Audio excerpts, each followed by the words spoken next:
Welcome to My on Mondays, an explorative approach to the possessive My through narratives, art, and sound. I'm Matt Bunk. This week we have 6 poems by Richard Rachman. Richard is an ecologist and poet currently living in Bishop, California. He often writes about birds, but he says he doesn't like them as much as plants. Here's Richard.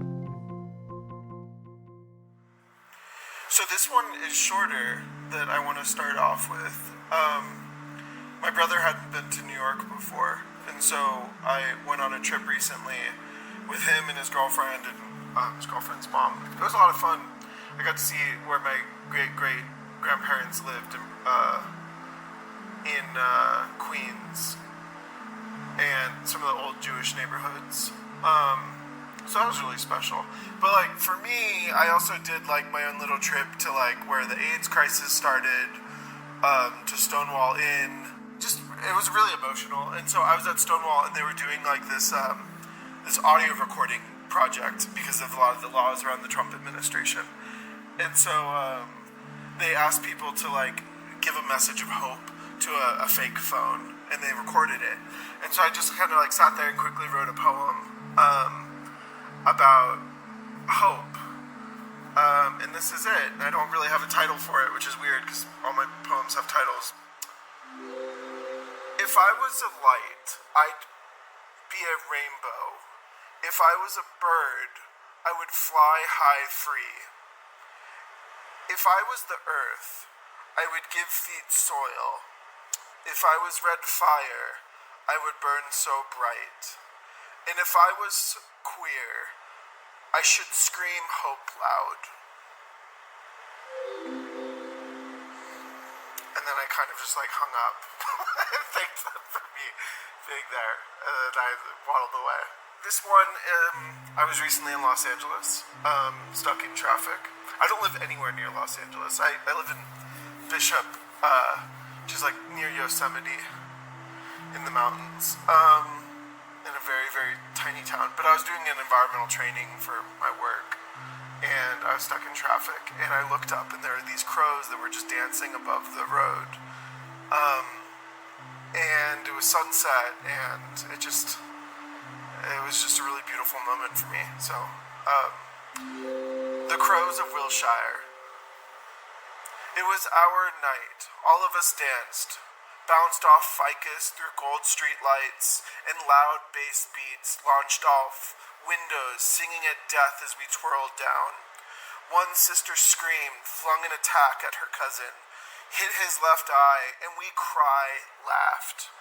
Giant towers of glass and steel held our frolic as we quartered and giggled shrill. 2 boys flirted another, and cackling we called. The wind was ripe, the sun was gone, and the trash was ours for taking. We're eternal. I got asked to write a children's poem, and I kind of want to do this into the future and write a book of children's poetry. And so I wrote this poem about birds. Sitting with some birds. A young boy rode his bike and plopped it down to grass and asked, "What do birds think?" He grabbed binoculars and sat under a tree. "Do the birds think of me?" The robin said aloud, "I do not mind you much. My worms are paramount." The tanager peeped soft and bounced away on twigs, not a people person. The flicker yelled meow, and it liked the boy's red shirt, but liked the tree much more. The eagle could not care. It screamed to the river above peons so low. The warbler liked the boy, the colors, the small sounds. They could be friends one day. The vulture was upset. Why was he not dying? Silent, wanting fresh flesh. The hummingbird buzzed, chirped.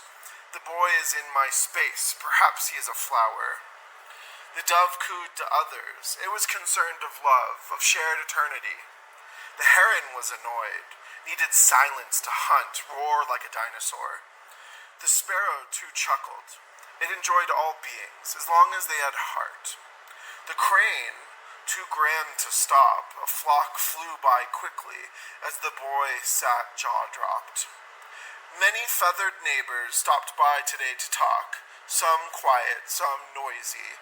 The boy could not speak bird, but he could live with them, and perhaps that's enough. Okay, so this is like a very different direction. I think one of my superpowers is being gay, but also being able to write boys' poetry.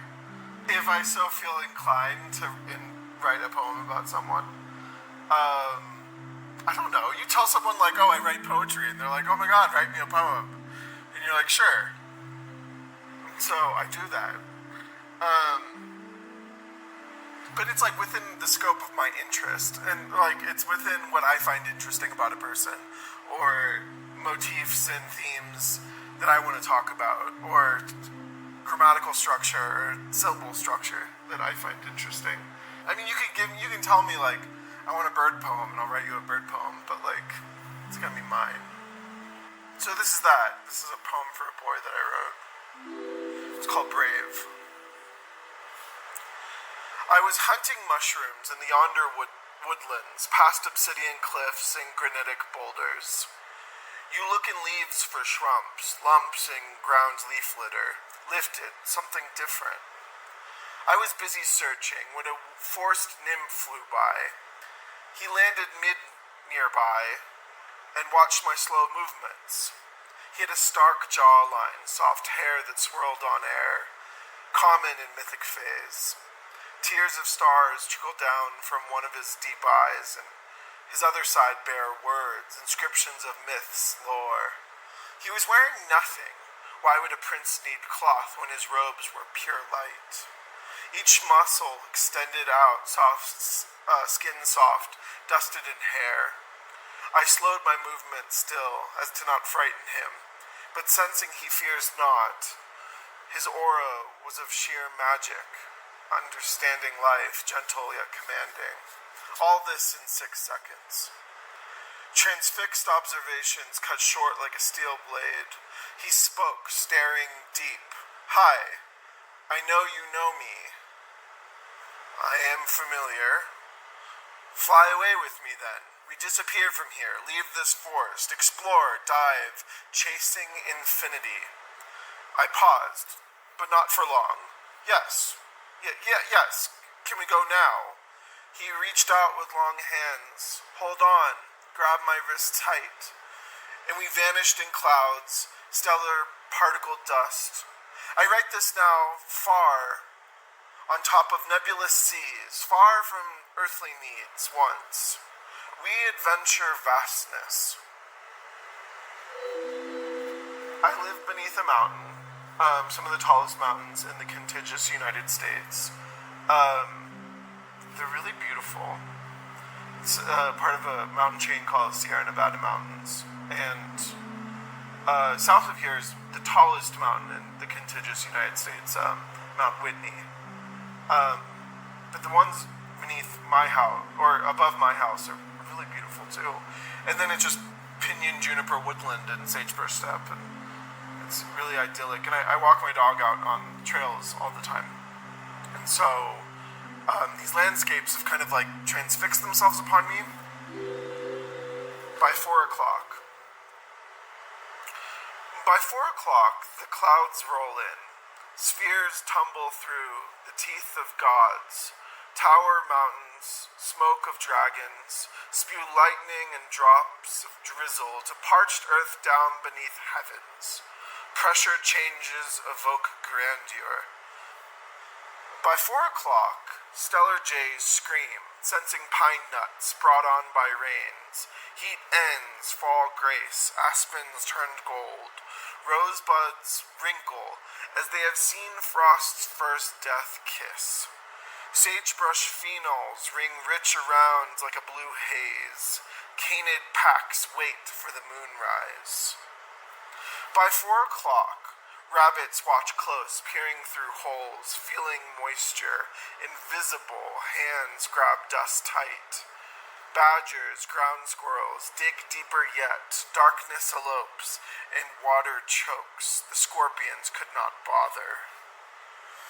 By 4 o'clock, I'm laid out flat. I fell from rocks and now watch clouds come towards me. I feel wind wash my wounds as birds, large black ravens, dance, croak above. I sensed red ants, the ones that sting, rise from tunnels to inspect blood, mixed with raining. I beg for help, but no one hears. I'm a really big fan of science fiction, and that, the kind of morbid ending is like my science fiction, I guess. There's no moral. I guess a lot of science fiction has a moral, but there could also just be object horror of falling in the middle of the desert and no one really being there to help you, but it's beautiful. It's the desert. You're just now a part of it. As horrific it is to die by yourself. That's not funny, but so that's my poem on dying in the middle of nowhere by yourself. Before I left Boise, I lived in Boise for almost 3 years doing a PhD that I didn't finish. But I would walk the Boise River almost like every single day on the Greenbelt with my dog. And there's this part under Broadway in Boise where it's the acoustics are such that you can just hear every rock when the water goes over it. And, like, sometimes there's a homeless person that's throwing rocks into the river, and there's birds, and there's sometimes a goose that like lays a really badly made nest in one of the pylons. It's just a very auditory rich soundscape. And so I was walking beneath there, and I kind of thought, what if I could see sound? And so I dreamt up like kind of a world in which I existed that I could view sound. There's a movie that also came to mind. It's a science fiction movie about a boy that lives in Japan and he accidentally is killed. I think he's accidentally killed. And then the rest of the movie is just like a surrealist examination of what a ghost experiences.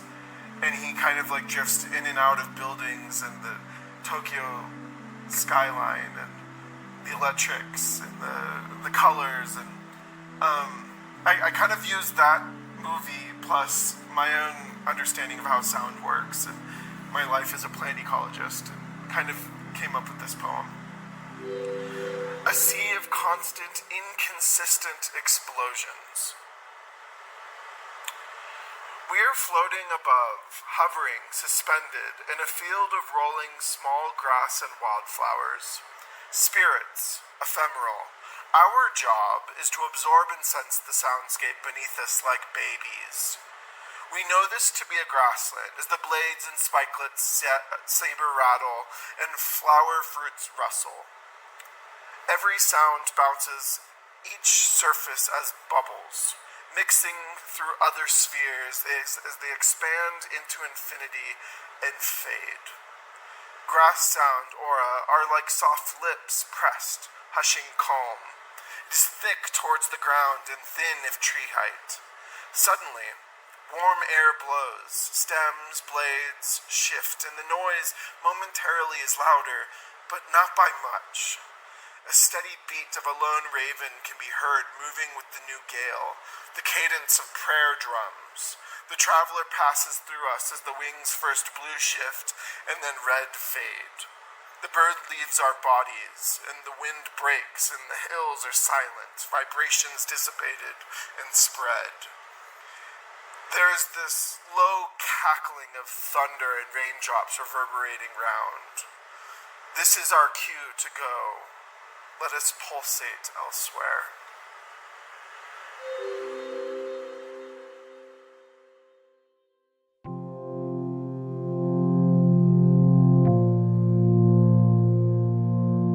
My on Mondays is brought to you by Ming Studios, a contemporary art space and international artist residency program in Boise, Idaho.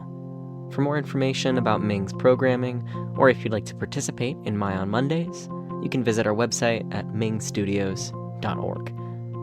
We'll be back next Monday.